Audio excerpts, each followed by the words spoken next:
جتنا فیصلہ لکھا ہوا ہے اس میں سے 4 پیراگراف اور ایڈ کر دیں گے۔ اس کے بعد جناب یہ بھی کہا گیا کہ آئینی اداروں کے ساتھ اس طرح کا برتاؤ قطعی طور پر نامناسب ہے۔ الیکشن کمیشن کے سپریم کورٹ کو وضاحت کے لیے خط لکھنے میں کوئی بدنیتی نہیں تھی۔ وہ جو کہہ رہے ہیں ہم نے خط لکھا تھا سپریم کورٹ کو، اس میں کوئی بدنیتی نہیں تھی۔ اب انہوں نے قاضی فائز صاحب پہ بھی جو ہے وہ کیا کہا ہے، پی ٹی آئی سے بلے کا انتخابی نشان الیکشن کمیشن نے نہیں سپریم کورٹ نے واپس لیا تھا۔ قاضی فائز عیسیٰ پر وار کیا اور انہوں نے قاضی فائز عیسیٰ کے کندھے پہ بندوق رکھی ہے، ان پہ سارا بوجھ ڈالا ہے کہ یہ قاضی فائز عیسیٰ جو ہیں انہوں نے بلہ چھینا تھا، ہم نے تو نہیں چھینا۔ الیکشن کمیشن کو تمام غلطیوں کا ذمہ دار قرار دینا درست نہیں۔ الیکشن کمیشن نے سپریم کورٹ کے احکامات پر عمل درآمد کیا۔ الیکشن کمیشن آئین اور قانون کے مطابق اپنی ذمہ داریاں ادا کرتا رہا ہے اور آگے بھی کرتا رہے گا۔ یہ ذرائع سے خبر چلوائی گئی جس میں سخت زبان استعمال کی گئی، اور یہ ذہن میں رکھیں کہ فیوچر کے 4-5 چیف جسٹسز ہیں جن کے بارے میں زبان استعمال کی گئی ہے، منصور علی شاہ صاحب، منیب اختر صاحب، عائشہ ملک صاحبہ، شاہد وحید صاحب، ان چیف جسٹسز کے بارے میں زبان استعمال کی گئی ہے، اور واضح طور پر الیکشن کمیشن کہہ رہا ہے کہ ہم یہ فیصلہ نہیں مانیں گے۔ لیکن ساتھ جو اعلامیہ جاری کیا ہے الیکشن کمیشن نے، اس میں کیا کہا ہے؟ سپریم کورٹ کی مخصوص نشستوں سے متعلق وضاحت۔ اچھا، یہ آفیشیل ہے، پہلا جو ہے وہ ذرائع سے چلایا وداؤٹ ایٹریبیوشن جس طرح سے ہوتا ہے وہ والا۔ اس میں کہا گیا کہ چیف الیکشن کمشنر نے لیا کا دورہ منسوخ کر دیا۔ چیف الیکشن کمشنر نے سوموار کو اعلیٰ سطح کا اجلاس طلب کر لیا۔ الیکشن کمیشن سوموار کو سپریم کورٹ کی وضاحت کا جائزہ لے گا۔ الیکشن کمیشن اجلاس کے بعد مخصوص نشستوں سے متعلق فیصلہ کرے گا۔ یعنی اس میں بھی انہوں نے یہ ضرور کہا ہے کہ ہم ابھی جائزہ لیں گے اور پھر فیصلہ کریں گے۔ اس میں بھی یہ نہیں کہا کہ ہم جو ہے وہ عمل درآمد کریں گے، نہ یہ کہا کہ عمل درآمد نہیں کریں گے۔ لیکن اب سوموار کو اجلاس بلایا گیا ہے۔ دیکھیں، یہ میں آپ کو بتا دوں کہ اگلے 72 گھنٹے اس لیے اہم ہیں کہ اگر الیکشن کمیشن سوموار کو یہ فیصلہ کرتا ہے اور کہتا ہے جناب ہم سپریم کورٹ کے فیصلے پر عمل درآمد نہیں کرنے جا رہے، تو یہ ایک بہت بڑی تصادم کی صورتحال ہوگی۔ پھر یہ 8 ججز جو ہے وہ ہاتھ پہ ہاتھ رکھ کے نہیں بیٹھیں گے، اور پہلے بھی یہ جو ججز نے ابھی جو فیصلہ جاری کیا یہ چیمبرز میں بیٹھ کے گئی، اوپن کورٹ میں نہیں کیا۔ ہمارے بہت سینئر دوست ہیں، صحافی ہیں، اور قاضی فائز عیسیٰ صاحب کے گروپ سے ان کا تعلق ہے، تو انہوں نے ٹویٹس کیے ہوئے تھے، میں نام بھی لے دیتا ہوں۔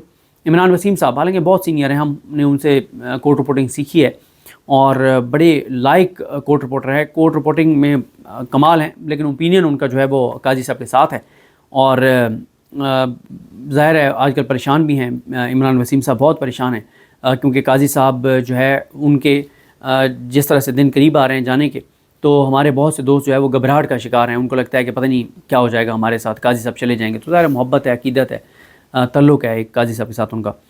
تو عمران وسیم صاحب نے ٹویٹ کیا ہوا تھا کہ کوئی کاز لسٹ جاری نہیں ہوئی اور اوپن کورٹ میں بیٹھ کے نہیں سنایا۔ حالانکہ میں آپ کو بتا رہا ہوں کہ ہم نے عمران وسیم صاحب سے جرنلزم سیکھی ہے، کورٹ رپورٹنگ سیکھی ہے۔